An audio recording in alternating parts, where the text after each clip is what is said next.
Welcome everyone to the American Civil War Museum's Homefront Education Series, and in particular to our mini-series, A Walk Through the War. I am Joseph, and I am joined today by Stephanie Arduini, the Deputy Director of the American Civil War Museum. Today we are going to be going through a couple of different things, but we're really going to focus in on 1861 and the choices that people are making during the war. Isn't that right? Absolutely. All right. Well, that's great because we've already gotten to this point where it's 1861, Fort Sumter has been fired on, and people are confronted with the decision of actually going to war. Now, Lincoln's called for troops, so what's going on? What choices are being made at this point? That's a great question. At the national level or at the state level, there are still choices about what states are going to do, where they're going to throw their allegiance. So before Fort Sumter, the deep southern states had already seceded. They were upset about the election of Abraham Lincoln, felt that he presented the biggest threat to their vision of having their own country or having a country that protects and allows slavery to expand. So after Fort Sumter, states like Virginia also decided to secede. They'd been waffling back and forth because there were even compromises being bandied about in Washington, D.C. that would have allowed for the protection of slavery in the Constitution. But after Fort Sumter and Lincoln's demonstrated willingness to use force to end this, they decided to secede. That being said, not all states that allowed slavery seceded. So there were some states known as border states, or we call border states, states Missouri, Kentucky, Maryland, Delaware, Washington, D.C. also still allowed slavery, and they chose to stay with the United States and keep their loyalty there. So states were deciding, but at the same time, individual people felt like they were faced with this choice of what do they do in the face of this emerging crisis. Right.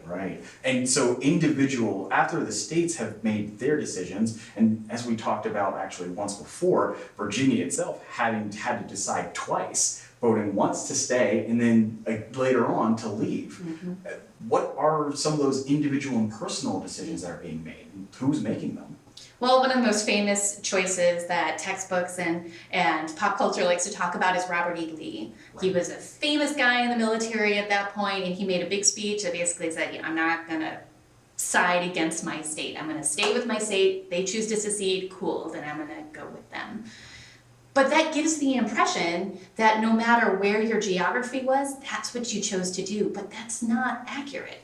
Choices are more complicated than that. And a good counterexample to Robert E. Lee's choice was the father-in-law of another famous Confederate general, Jeb Stuart, who also had a big career in the United States military, was from Virginia, but instead of siding with Virginia, he chose to remain loyal to the United States.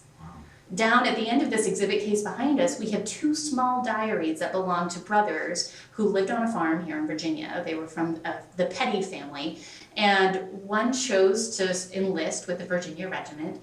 The other chose to enlist with an Ohio Regiment with the United States. So even a family with the same socioeconomic background, the same basically upbringing, they chose two very different things, which to me makes a good case for how deeply personal these choices were. It's not just where you live. It's not just how much money you have or if your family owned enslaved people. There's more to those choices, and a lot of people were making very personal ones. Right. And that's just on the military side too. We're talking about people like Robert E. Lee, who, as you mentioned, famously decides with Virginia. And Winfield Scott, who is also actually the commander-in-chief or the commander of the army, was also from Virginia and chooses to stay with the United States. But civilians are having to make complicated choices too, right? Yes, absolutely. So Virginia becomes the state that has the capital of the Confederacy here in Richmond. Right. One of my favorite stories to highlight how deeply complicated and not unified these choices were was of a woman who lived here in Richmond named Elizabeth Van Lew. Her family was pretty well off. She was a rich, wealthy, white woman here in the city. And she and her family were strong Unionists. They did not support secession. She and her mother were also strong abolitionists. And after her father died, they freed many of the enslaved people that they have. And she chose, instead of just to have that idea, have those values and beliefs, she didn't choose to just hold them inside of her. She didn't choose to leave. Some people just left. She chose to act on those, and I think that takes an incredible amount of bravery. And by acting on them, she formed a spy ring that could gather intelligence, and she fed that actively to the United States military and government so they could use that information against the Confederacy. And one of the key people in that ring was a woman named Mary Bowser, also known as Mary Richards, who used to be enslaved by the Vanloo family, who had left Richmond, had come back, and used those preconceptions that people here in Richmond had of women, of African American people, to gain access and hear information or gather information and feed that back into the spy ring. So two women choosing to use what they could to support the cause that they believed in. Wow. And I'm sure that Mary Richards or Mary Bowser probably had a very complicated relationship with Elizabeth Vanloo herself. But it also brings something to mind of what are African Americans doing during this time. I mean, this is the beginning of a war which would eventually end slavery.